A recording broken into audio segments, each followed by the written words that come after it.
I just like the idea that concise can be better and clarity is just um, the most ideal way to get a message across.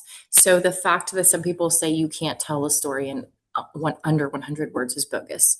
So I always go back to that 6 word memoir that started the 6 word memoir genre, which is baby shoes for sale. I think it starts with for sale, baby shoes never worn. And I think that tells a really cool story, a sad story.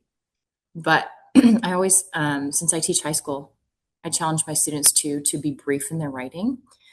The more you can say with the fewer words, the better, just to show that you have control over your vocabulary and your language, and to be able to paint a picture using few words. I think that's an art form. Yeah, I do agree. One of the best writing advices I got was from my cousin.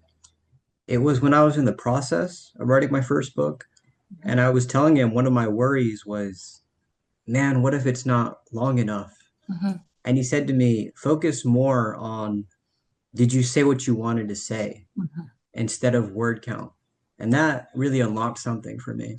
So I agree with you. Brevity, it absolutely makes a difference. And I think for myself, I like complexity from myself, Mhm. and I like simplicity from others. Mhm. I don't know if that's the same in your experience.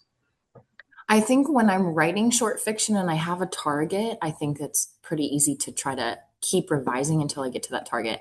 When I'm writing a novel, I can't stop myself. So it is as much as I want on the paper.